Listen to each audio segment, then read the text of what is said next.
Não há escolhas erradas com a informação certa. Opiniões rápidas não chegam. Garanta o acesso a factos e uma análise transparente e rigorosa. 2 eleições, uma assinatura, toda a informação. Assine em observador.pt, agora com 40€ de desconto.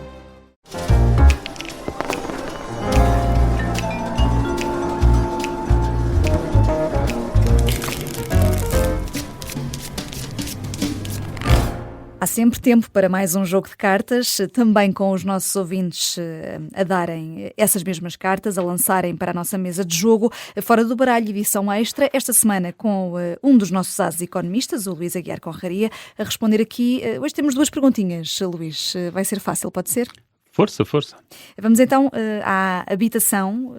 A pergunta é de José Nascimento, enviou-nos um e-mail para foradobaralho@observador.pt, aqui sobre ainda o plano para a crise na habitação que foi anunciado pelo Governo, um plano que tem sido, de resto, até bastante criticado no que toca ao teto das chamadas rendas moderadas, os 2.300€. Há medidas também que visam aqui a construção, o IVA a 6%. Este ouvinte está preocupado com a população mais carenciada. Pode este plano resolver ou não a escassez atual e futura de habitação para as pessoas que ganham menos, e que, enfim, abaixo da classe média, e que outras medidas é que tu verias, para além daquelas que o Governo tem, para resolver esta questão? Este plano do Governo, claramente, quer dizer, centra-se em aumentar a oferta, aumentar a disponibilidade de habitação. E eu nem sequer acredito, quer dizer, aquelas medidas mais emblemáticas que temos ouvido falar, eu duvido que tenham um impacto imediato, é um impacto no longo prazo. Portanto, espero que tenha, e acho que as medidas, regra geral, vão no sentido positivo, mas demora a fazer efeito. Mesmo aquela medida que referiste há pouco, que tem a ver com o desconto no IRS dos senhorios, o impacto disso no imediato, tirando para aquelas rendas que estão acima dos entre ali os 2.300 e os 2.500 ou 2.600€, tirando esses casos, em que aí os senhorios têm um incentivo para baixar para os de 2.300, tirando esses casos não vão ter impacto imediato nenhum. O que não quer dizer que eu seja contra. Portanto, eu acho que não tem impacto imediato nenhum, mas ao se reduzir a fiscalidade, aumentamos a rentabilidade de quem tem casas para pôr no mercado para arrendar e, portanto, estimula-se o aumento da oferta no longo prazo. E estimula-se que pessoas que, sei lá, tenham apartamentos para a habitação local, portanto, para alojamento local, não é? Possam mudar para aqui. Portanto, estamos a aumentar a rentabilidade de um determinado uso, que é o que nós queremos promover neste momento. Portanto, isso não tem imediatos daqui a 2 ou 3 meses, mas vai ter imediatos efeitos daqui a 2, 3 anos. Se calhar senhorios que agora te cobram uma determinada renda e passam a pagar menos IRS, se calhar daqui a 2 ou 3 anos, quando iriam aumentar a renda, já não aumentam. Portanto, são efeitos assim lentos e diferidos no tempo. Não resolve logo no imediato. E mesmo as questões de facilitar os licenciamentos e por aí fora, que facilitam a construção, são efeitos de longo prazo, não são imediatos. Mas já agora, só fazendo aqui um desvio à pergunta do ouvinte, encontras algum racional para os 2.300€ em particular, este teto estabelecido pelo Governo? Não, isso é um disparate. Quer dizer, isso é um disparate e maior disparate ainda foi chamarem-lhe rendas moderadas, não é? Portanto, isso é um disparate duplo, diria assim. Não, quer dizer, mas eu sou mais radical, porque na verdade, portanto, eu acho que não devia haver esse limite, mas não devia haver limite nenhum. Portanto, não era baixar o limite para 800 ou 900€. Sim. Era simplesmente aumentar a rentabilidade do investimento na habitação. Isso é para todas as rendas. Na verdade, eu acho que nós esquecemos que no mercado da habitação está toda a gente, os ricos, a classe média alta, média baixa e os pobres. Estão todos. E nós temos de resolver o problema para todos. Porque, na verdade, se não temos casas para vender ou para arrendar aos mais ricos, eles depois vão ocupar as casas dos outros. E depois os outros, digamos que os mais ricos depois ocupam as casas que se calhar ficariam para a classe média e alta, depois esses vão ter de ocupar as casas que se calhar ficariam para... É um efeito dominó. Portanto, não só tem, na verdade, de aliviar o mercado todo. E isto só se resolve resolvendo o problema como um todo. E como é o que pergunta este ouvinte? Por mais socialmente injusto que nos pareça. Essa é a questão. Eu sempre fui contra. Eu sempre fui muito reticente em relação a estas medidas específicas para o mercado, porque eu sei que estas injustiças aparecem. Eu acho que é injusto, do ponto de vista ético e moral, é injusto cobrar 10% de IRS sobre as rendas e cobrar 25% e 40% e 30% e tal, pronto, e cobrar muito mais IRS sobre outras formas de rendimento. Isso é injusto, não é ético, isso para mim é óbvio. Agora, se queremos resolver este problema, não há como fugir a isto. Tem que haver aqui uma discriminação positiva nesse caso. Sim, e que vai beneficiar pessoas que nós eticamente achamos que não mereciam ser beneficiadas, mas não há volta é como é. Agora, especificamente em relação à pergunta do ouvinte, que é como é que acautelamos a questão da população mais pobre. Portanto, claro que a longo prazo a população mais pobre vai beneficiar de uma descida que haja no preço de equilíbrio da habitação, mas objetivamente, se queremos mesmo garantir o apoio aos mais pobres, é subsídios às rendas. Quer dizer, não há como fugir a isso também.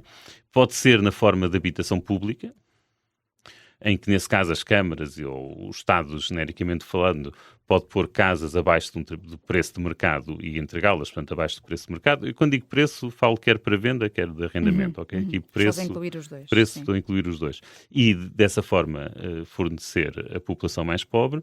Quer dizer, não há muito como... não encontro formas de garantir, pelo menos de forma sustentável, que não vejo outras formas de apoiar a população mais carenciada. Quer dizer, também há medidas que podem ser temporais, por exemplo, apoios aos mais jovens. Pode ser uma coisa, isso aí está um limite da idade, não é? Portanto, é um apoio que por si mesmo é temporário e ajuda quem está a iniciar no mercado de trabalho, que geralmente começa com rendimentos mais baixos. Também houve incentivos para os jovens diretamente para a compra de casa. Poderia haver também no arrendamento. E há pelo menos há alguns também. Sim, exatamente. Existe.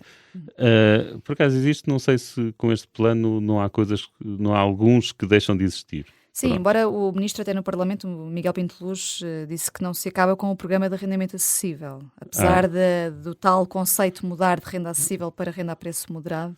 Não acabam, pronto, isso é bom. Mas cá está, mas reparem, voltamos até à conversa de há bocado.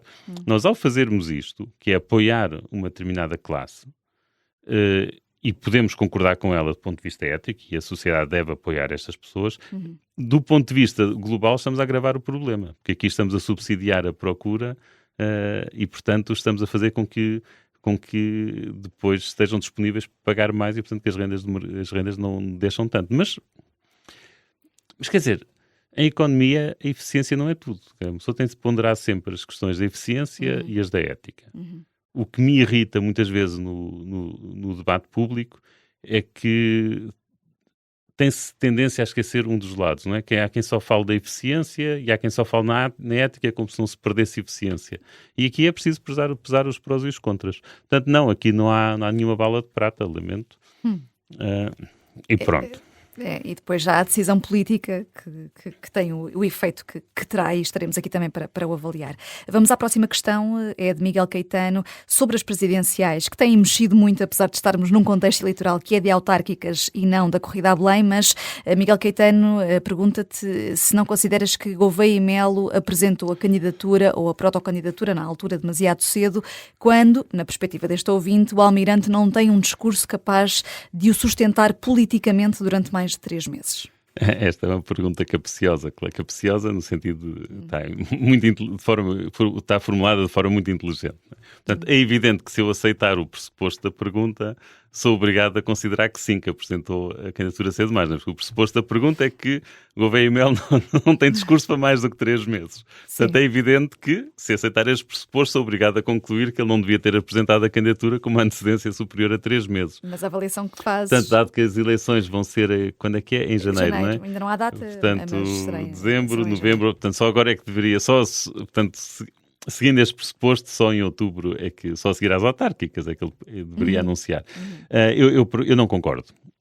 Para já não concordo que não tenha um discurso capaz de sustentar. E foste sublinhando isso, até disseste que tínhamos que esperar para ver, não é? Sim, mas não concordo. E, por exemplo, acho que a posição que ele tem sobre a imigração, por exemplo, o diferencia dos outros candidatos. É, se calhar, dos candidatos presidenciais, aquele que mostra maior abertura à imigração, e isso podemos concordar ou não, não é? Mas, portanto, é algo que claramente o diferencia dos outros candidatos, e penso que nós não o conhecíamos.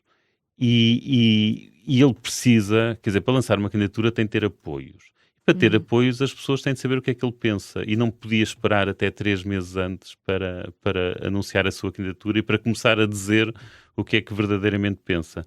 Portanto, eu não só não faço esta avaliação de que ele não tem discurso capaz, eu acho que ele continua a ser o grande favorito destas eleições. E as sondagens vão apontando para isso, embora haja aqui algumas oscilações. Há coisas que para nós são óbvias, não é? Que é, se Ventura for à segunda volta, quem for contra o Ventura ganha. Pronto. Isto Por causa da taxa de rejeição de André Ventura. Por causa da taxa de rejeição de André Ventura. Portanto, André Ventura terá um bom resultado, provavelmente ali entre os 30 e os 40 numa segunda volta. Se calhar chega mesmo aos 40, mas à partida o outro candidato ganha, seja ele qual for. Agora, uma segunda volta em que esteja Gouveia Mel, seja contra António José Seguro, seja contra Marcos Mendes, eu também continuo a achar que ele é o favorito. Portanto, eu não tenho nada desta visão que parece que neste momento se está a propagar de algum certo derrotismo em relação à candidatura dele, de que ele não tem hipótese. Não vejo isso. Acho que tem discurso. Obviamente até agora eu acho que ele cometeu um erro. Foi falar foi quando falou dos poderes presidenciais, falar de demitir um governo ou convocar eleições por causa de promessas não cumpridas. Sim. Isso é uma coisa demasiado... Lendo o artigo, eu fico com a ideia que ele está a falar de coisas mesmo graves. E não das promessas que correntemente não são cumpridas. Não está a falar dessas coisas ligeiras. Mas, de facto, ele abriu aí o flanco. Eu acho que aí esse é o ponto fraco dele. Mas isso, quer dizer... Isso aconteceria também igualmente se fosse aqui 1 mês ou há 2 meses. Não é? Bem, falámos também de presidenciais na edição desta última sexta-feira no Fora do Baralho. Convidamos os nossos ouvintes para irem lá espreitar, até porque à esquerda há algumas movimentações, algumas pressões, até para desistências. Quem não ouviu pode sempre ir ouvir e estamos sempre à espera das questões dos nossos ouvintes, dos desafios, curiosidades até que queiram também saber sobre o programa. Podem escrever-nos para foradobaralho@observador.pt. Eu sou a Vanessa Cruz. Boa semana.